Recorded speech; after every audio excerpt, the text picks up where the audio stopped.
Hello, I'm Noelle Griffiny. I am your social emotional counselor here at Aptos Junior High.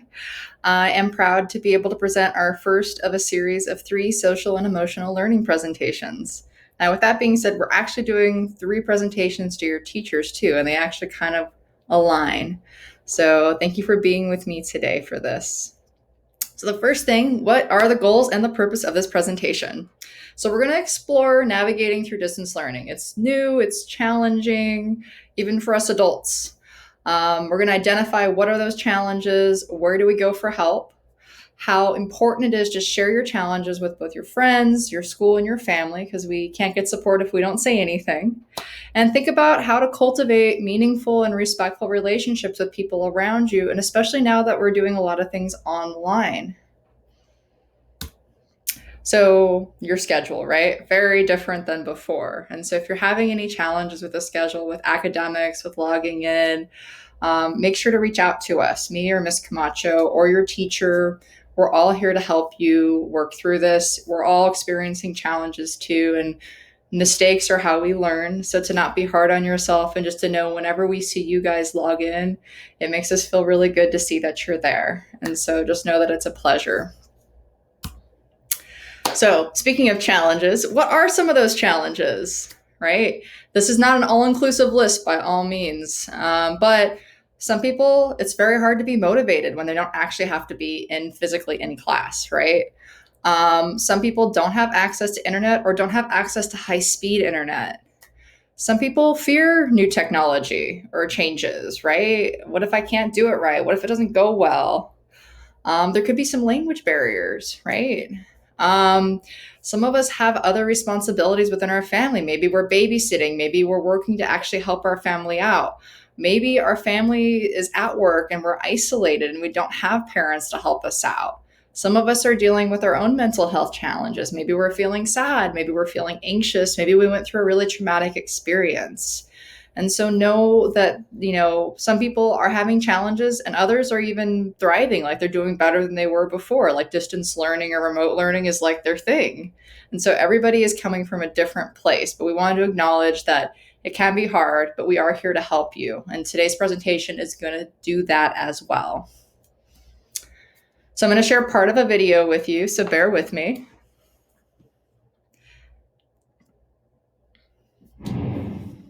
Do I look like I'm okay? Yeah, exactly. Hard times, gonna make you wonder why you even tried. Hard times, and now to get to rock bottom. I think what stresses me out the most is I'm really afraid of failure. So I work really hard and then I end up overworking myself. I chew gum constantly because I have halitophobia, which is the fear of bad breath, and I feel like everybody can smell my breath all the time. If I have an interaction with another person, I think about it for the rest of the day, and I overthink everything I say to other people. And that causes me so much stress because I'm like, oh my God, am I annoying? Am I weird? What do they think of me? Especially with boys. Use your energy, your stressful energy, to just sit down, take it out. Whatever you do, if you're a painter, paint how you feel. If you're a musician, sing about how you feel. Because that's a very potent energy that you're using. And that's why I'll be making videos.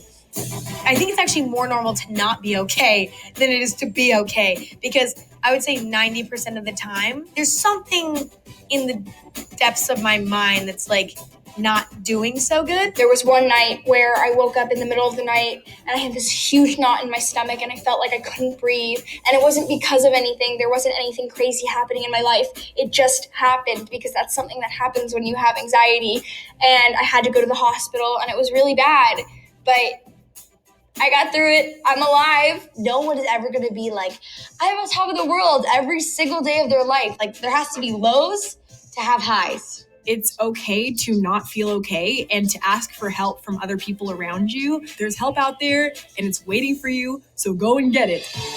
I think it's really important to talk about mental health. It's something that's really stigmatized, which is odd because almost every single person deals with a different mental health issue throughout their lives. Have people in your life that you can talk about it with, and that's something that's really important and 100% necessary, if not mandatory for survival. You can't deal with it on your own. I have anxiety and I understand myself more than I did before when I was younger. Anxiety is not me, but it's a part of me. So if you have anxiety, embrace that. People look at therapy, they're like, oh, like, that's rude. Like, why would you recommend therapy to me? You think I'm crazy? I've kind of seen both sides of the spectrum of being depressed, where it's like, oh, like, I'm young and I can't afford therapy. And then, like, I'm an adult and I can't afford therapy. I'm a huge advocate for going to therapy. I think everyone should go to therapy, and it's not something to be afraid of. And also, it's kind of fun when you realize, like, hey, a lot of us are depressed. Let's make jokes about it instead of all being depressed.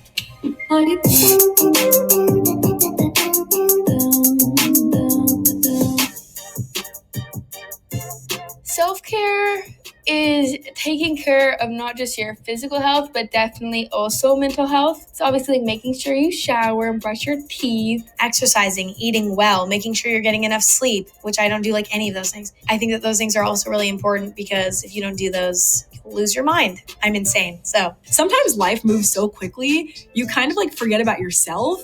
And then that, to me personally, leads to so much stress. And then I'll be like in the middle of a bunch of people and be like, I need to be alone and I need to do a face mask. Goodbye.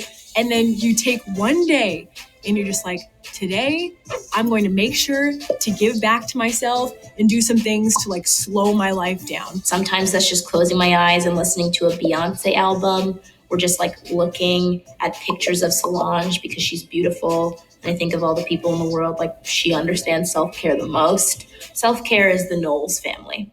sometimes if I don't have my alone time, So I'm going to pause it there, even though this whole video is amazing and you're more than welcome to look it up online and watch the whole thing because I think it's wonderful. I know we're also on a time constraint today, but I just wanted to say that it's very relatable that we all go through stress. We all go through our own mental health challenges, and that the point is you're not alone in it, and that it's best to have support and connection. So coming back around, kind of what is trauma, right? We hear the word a lot. We're trying very hard to be a trauma-informed school always. It's part of what the work we do here is to support you guys. But it can result from an event or even a series of events or circumstances that is experienced by a person, both physically or emotionally harmful or life-threatening. And it can have lasting effects on your, physical or mental or socio-emotional well-being. With that being said, we are all different people and we all go through different experiences. So some of us might have a really traumatic experience. We might bounce back because we have the proper supports in place. Others of us might not. And even something like having to do distance learning during a pandemic with fires, that can be traumatic for some of us. And so just to be aware of kind of what's happening for you and kind of how your distress is. And so, like I mentioned, trauma experiences vary. Some of us, like, we have the support, we have the skills, we're able to overcome that challenge. We're able to reach out for help, to do those self-care skills, and we do okay. Other of us may not have that in place. And so we might not do as well when these things come our way, or we might be more impacted by something than, let's say, one of our friends might be. I think it's important, to know your triggers, and whether it's anxiety or sadness or other emotions, right? If you know your triggers, you have more power to do things about them, right? And this is not an all-inclusive list, but some of the triggers could be worries about COVID-19, whether it's your family or yourself, social media. Oh my gosh, right? Talk about triggers for everybody. But, a lot of things go down on social media, and it can be really triggering to us, being worried, to being anxious, to being sad. School stress can be triggering for a lot of people, relationships with our friends, with our family. So many things can be triggers to us. But if you are able to know your triggers, that gives you a lot of power. And so if you're not sure what they are, take some time to maybe write them down. What are my triggers? And so how do you feel when you're triggered? Because that's another important part when we're kind of being detectives about ourselves and knowing ourselves. What are our distress reactions, right? And that might mean when I'm triggered by something, I might get really worried. I can't stop thinking about it. It's constantly circling in my head. I might not be able to focus on my schoolwork or even on other things in my personal life. Maybe I'm angry or irritable or snappy. I got to be really tired. I might be having a hard time falling asleep, or maybe I'm sleeping like all day and all night, like 12 plus hours. And so, how do we know when we are triggered or distressed? Like, what does it look like in us? And so that gives us more power, because then we know, oh man, I'm in a lot of distress. This is time for me to intervene. And so healing through connections, right? So I think it's important that we come back to, we have opportunities through distance learning to still connect, and that your teachers are going to be having opening and closing activities where you can connect with them and you can connect with other peers, and that you find opportunities to get creative and connect with other people, whether it's like having like a Zoom hangout session, or we watch really bad Netflix movies, or whatever it is that you can do. And some people are really thriving and getting really creative. Some people are isolating and feeling stuck. So remembering that even though we have to be a little distant, that we can still connect with one another, we can still support one another, and we have hope. Let's take those opportunities. And so, speaking of which, every time we honor our own struggle and the struggle of others by responding with empathy, the healing that results affects us all. So if we continue to be empathetic towards our friends, them towards us, teachers, parents, families towards one another, we can actually all help one another just by having that type of mindset that we can help our friends, we can help our family, and they can do the same. But sometimes we have to let them know what's going on in order for them to be able to do that. So this is a video we actually showed your teachers in their first social emotional training presentation this year, but I think that it's really good for you guys to see it too, because I think it's really helpful. It's very relatable, whether we are in middle school or we're even a teacher. And so a lot of us, when we're having a lot of stress or anxiety, we might go into what's called kind of a stress response, where we want to fight, or we feel really agitated, right? We might want to flight, meaning run away or avoid whatever it is, or we might freeze, where we feel like we can't do anything. And so it's often our body feels very overwhelmed. And so I'm going to share this video with you that kind of talks about learning brain versus survival brain. Hey, welcome back.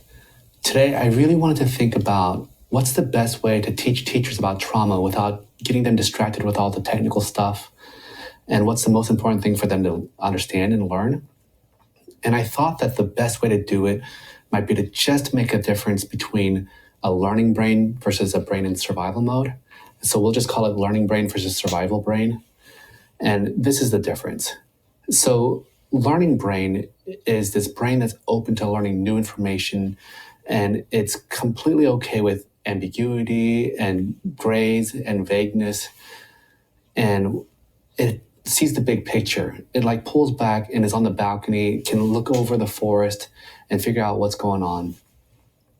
On an emotional level, people in learning brain feel calm, peaceful, maybe a little excited about what they're about to learn, maybe a little playful and having fun too, and definitely curious.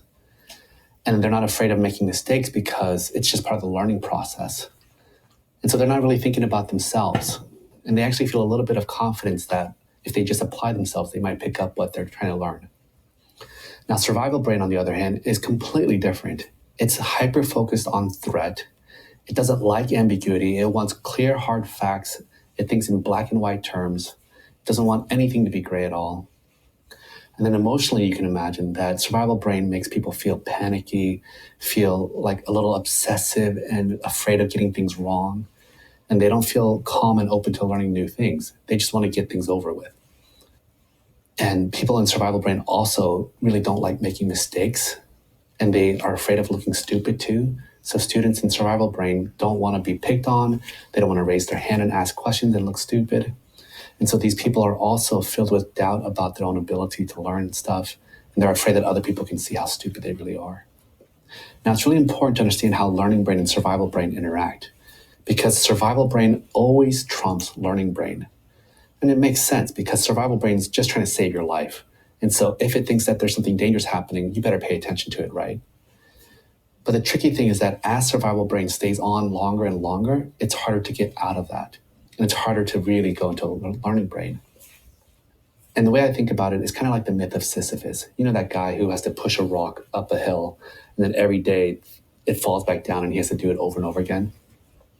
Well, being in learning brain is like being up on the high parts of that mountain. You can see the expanse of what's going on, but it also takes a lot of work to be up there.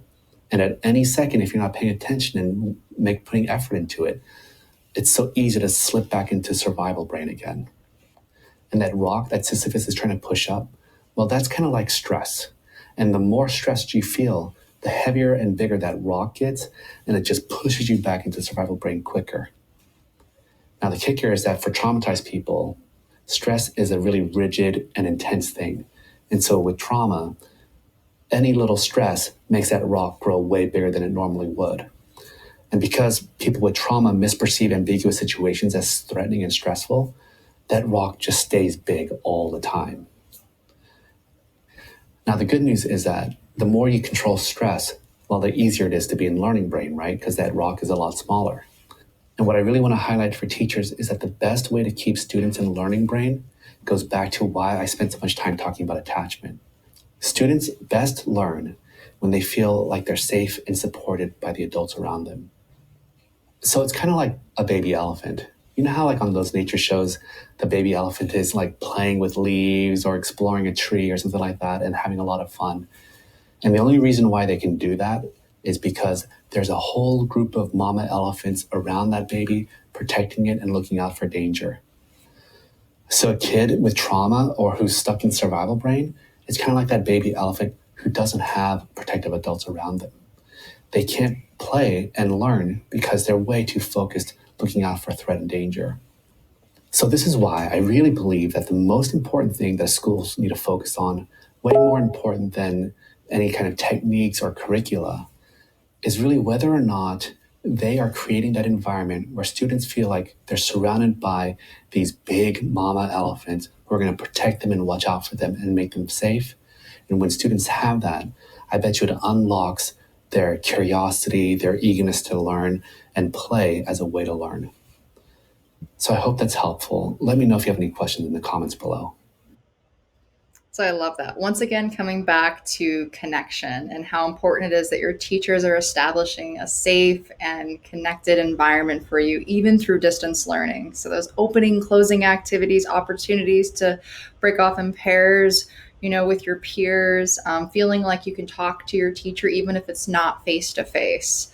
And so that's kind of what the point of this video was, is how do we deal with when we're having situations that are creating trauma and stress? What are schools doing to help support you? So coming back to apathy, sympathy, and empathy, and why it's so important. It's also part of connection, right? And so someone that's apathetic will be like, might see someone drowning or not doing so well, and they'll be like, somebody else will take care of it. I don't want to deal with that right now. And so it's not my concern. Someone that's sympathetic will be like, oh my gosh, you're drowning. I want to help you. Here's a lifesaver. And then empathy is like, oh my gosh, you're drowning. I'm going to get in there and get you out. I know what it's like to be drowning. And so another example might be if someone says, hey, I lost my pet, you might think, wow, I remember when I lost my pet, how hard that was for me. And you might say something, wow, I know how hard it is to lose your pet. I understand where you're coming from. Is there anything I can do to help you? Right.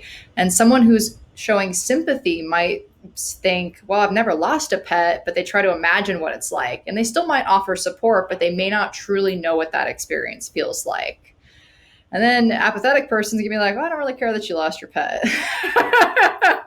And so the importance about showing empathy and sympathy is that when someone shares this with us, or we share that with somebody else, we want to know that like they understand, or they at least are there for us, and how good it feels to have somebody understand and be there for us. It's so powerful. And that if we all come from the place of like, that's not my concern, then we all kind of end up being isolated and unsupported. And I know that we have the capacity as like a school community to do so much more, even through distance. Okay, and so we can motivate each other by developing meaningful and respectful relationships, like I said, even over Zoom. And so what would that look like, right? So part of it is sharing, right? Connecting with one another, like those opening activities that you guys are probably doing in school, like sharing fun facts about yourself, but maybe we're not getting personal, right? Because we don't want to overshare. right? If we don't know people really well, we might not know if we can trust them yet with personal information. And so, like hobbies, things you like, things you don't like. But if it's really personal and it's very challenging, you might want to think, is there a trusted adult I can share this with? And so, really having that person in mind. And so, being engaged, right? Like, what does that mean, right? So, instead of like, shooting for giving an answer or helping somebody right away or doing something right away. We're really just listening and trying to make sure that we really understand where the other person is coming from or what's even happening with us, like in class. And so just being able to listen, be aware, maybe even ask questions, like to make sure that we got that or we understood that correctly.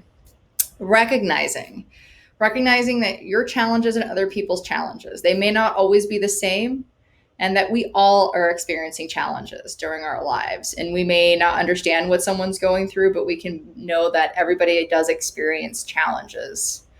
And it's good to validate that when we hear that from other people. If we're having challenges, we always like to hear that someone hears that those are challenges, that was hard on us. Example, if I say, oh man, I had the most stressful day today, so much distance learning, I'm so tired of looking at my screen. If someone was to validate me, they would say, wow, it sounds like you're exhausted from like school today. And I'd be like, yes, you get me. Thank you. But if someone was being unvalidated, they would say something like, well, it's not that hard. And then you'd feel like, oh, well, maybe my feelings aren't real.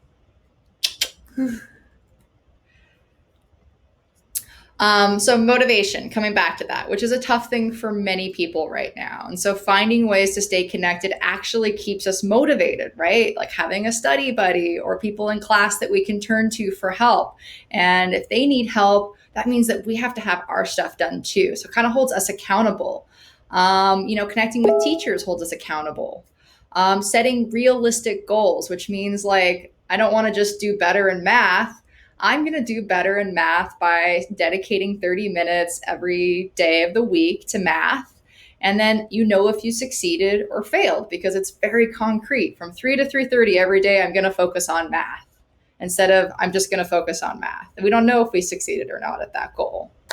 And then, of course, reward yourself. If you did do that 30 minutes dedicated to math 5 days this week, maybe you treat yourself to some frozen yogurt this Friday or a special like Zoom party with your friends or some way to celebrate yourself, because we do better when we reward ourselves. We're humans.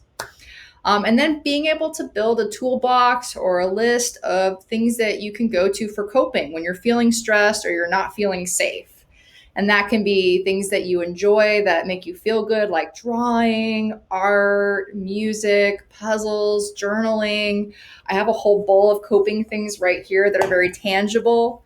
There might be smells like lavender or a favorite candle. It could be what's called an encouragement stone, something that you create that you can go to when you need some encouragement. And this particular one says hope, because I think sometimes when we feel overwhelmed, we might feel a little hopeless about things changing. And so I would turn to this stone when I just need to be reminded that I always overcome, I always persevere, and I can get through this moment too. And so make yourself something or a list of things where you can go to when you need it. When you notice you have those triggers or you're having those like that stress response, whether it's sleep issues, you name it, you have things to go to, people to go to. And so I'm going to skip over the survey real quick, but I want to bring this up that, next week is Suicide Prevention Week, which is a big deal. And I love that we have this presentation leading up to it. So I want to remind you that there are people here to support you. And so I'm your socio-emotional counselor. You can contact me via email, phone number. You can even schedule a session with me through our counseling page online, which also has resources. You also have Miss Camacho, same thing. You can schedule sessions with her. You can call her. You can email her. And 24/7, whether it's 3 a.m. and you're having challenges, there are free hotlines and they are very helpful. You can call the National Suicide Prevention Line. The number is listed right there. Let's say you're not a phone person, you're a text person, you can press the Texas hotline, which is also listed there. And I think it's important that we all have one adult that we can go to when we have stresses or challenges or we don't feel safe, and to take a moment and think, who is an adult that I trust that I can go to?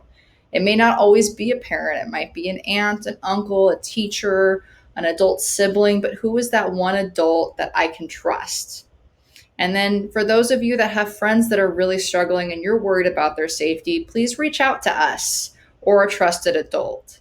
It's very important that we work as a community to help one another, because if we don't know what's going on, we can't do anything to help. And often once people reach out for help, they immediately begin to feel better, like, oh, okay, someone is going to help me. And so don't hesitate. And that brings us to Mindful Mondays. And so the survey that you're going to complete at the end of this is going to let us know what are some things that you need help with, support around, especially when we're looking at socially and emotionally. So please take the time to fill out that survey.